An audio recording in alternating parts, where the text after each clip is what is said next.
Yes, good morning, students. Hope you all are good and fine at home. Today we will do the complete revision of chapter number 5, that is separation of substances. So we all have seen our parents and grandparents separating small stones or pebbles from the rice, grains, pulses, filtering tea leaves before serving tea, and lot more. The practice of separation of substances is usually required to remove or separate these required substances from their mixtures. So, a substance can be classified into mixture and the pure substance. Mixture. A mixture is a material made up of two or more different substances which are mixed but are not combined chemically. Pure substances. Many substances around us contain only one type of constituent particles. Elements and compounds are pure substances. Impure substances. Substances containing more than one type of constituent particles are called impure substances. Now, impurities.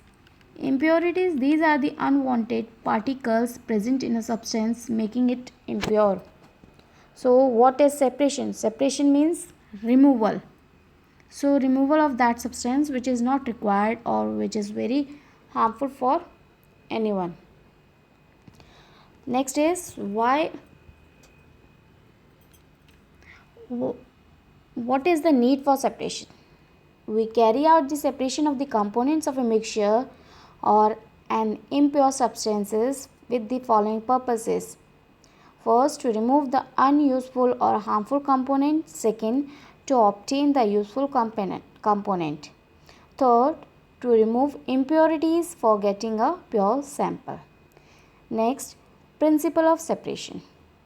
We use a reference in any of the properties in the components of a mixture to separate them, like boiling water, melting point, size, density, etc. Now, methods of separation. There are many methods of separation like hand picking, winnowing, sieving, magnetic separation, sedimentation, decantation, filtration, evaporation, sublimation, distillation, condensation, churning, and many more. So, first is churning. Churning or centrifugation. It is a process of separation of the lighter particles of a suspended solid from a liquid. For example, to obtain butter from the curd or milk. Next, hand picking. Hand picking, this method is used for separating small particles of dirt, stone, husk, etc. from the grains of wheat, rice, pulses, etc. Rice, wheat, pulses that we buy from the market may contain impurities or unwanted or harmful particles in the form of small stones, unwanted grains, etc.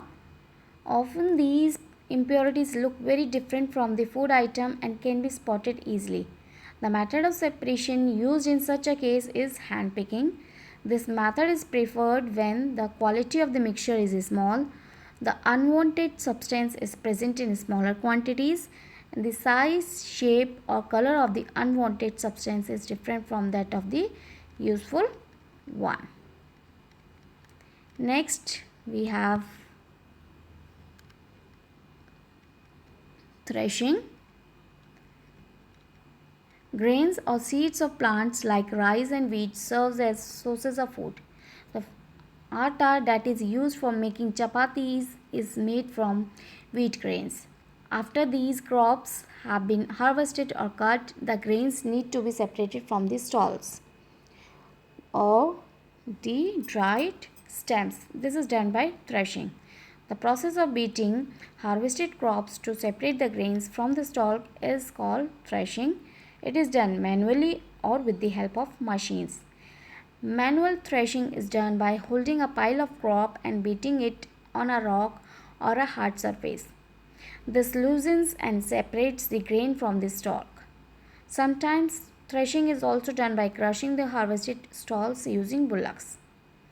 It is also done with the help of machines like the combine harvester. Next method of separation is winnowing.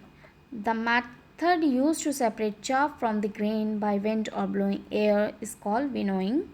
The mixture of chaff and grain is taken in a winnowing basket. The farmer stands at a higher level and lets the mixture fall to the ground. The grain, being heavier, falls almost vertically, whereas the lighter chaff is carried away by the wind and forms a separate heap away from the grain. The separated chaff is used as fodder for cattle. The direction of the wind plays an important role in the process of winnowing. Next, we have sieving.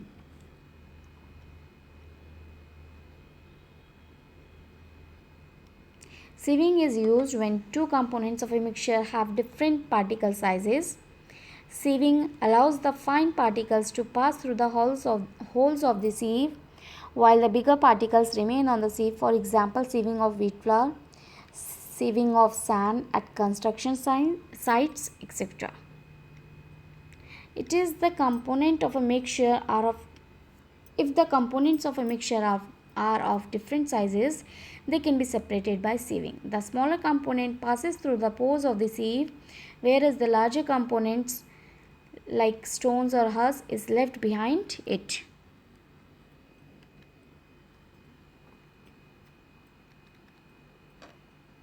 This method is used in some homes to separate wheat bran from flour. However, sieving wheat flour is not advisable as wheat bran, which is removed during sieving, is very rich in nutrients and is also better to remove visible impurities by hand picking. The process of sieving is also used to separate pebbles and stones from sand at construction sites. The stones and pebbles present in the mixture remain in the sieve and the fine sand particles pass through the holes of the sieve. Next, we have sedimentation and decantation.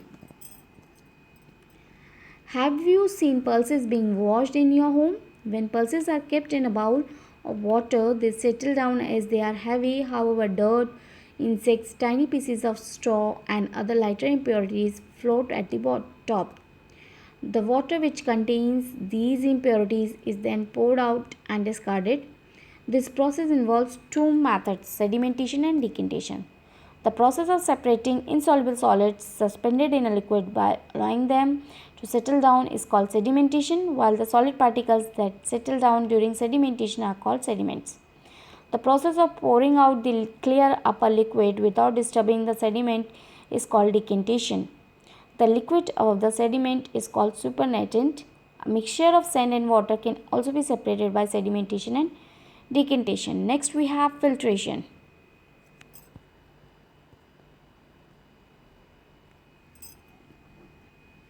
The process by which two substances, generally an insoluble solid and a liquid, are separated by passing the mixture through a filtering device called filter paper.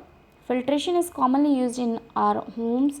For example, after preparing tea, we filter out the tea leaves using a strainer. Filtration is also done to remove pulp from fresh fruit juice. Water may also contain solid impurities which can be removed by filtration. And during filtration, the insoluble solid is retained in the filtering device like filter paper, whereas the liquid passes through it. It is important that the particles of the insoluble solid are bigger than the holes in the filtering device for them to be retained in it. A filter paper is a filtering device that has very fine pores in it. Next, evaporation. Evaporation is the process of converting water into water vapor, or we can say the liquid phase into gaseous state. Second, we have condensation. Condensation, the process in which gas changes into liquid, is called condensation. Condensation is the opposite of evaporation. In nature, water vapor in the air condenses to form its liquid form, the dew. Condensation takes place only when water vapor hits a cold surface. Next, we have solution. When some salt is added to water and stirred, the salt disappears. This is because the salt has dissolved in the water. So dissolving is a change where substances mix completely with the liquid they have been added to. Not all substances dissolve in water. Only some substances like salt dissolves in water. Sugar also dissolves in water. These substances are known as soluble substances, while the substances like chalk, dust, sand, they do not dissolve in water, are known as insoluble solids. So the substances that dissolves is called the solute, and the substance in which the solute dissolves is called solvent. So the resulting mixture is called solution. Next we have saturated solution. Saturated solution is a solution in which no more solute can be added at a given temperature. This is all. Thank you and have a nice day.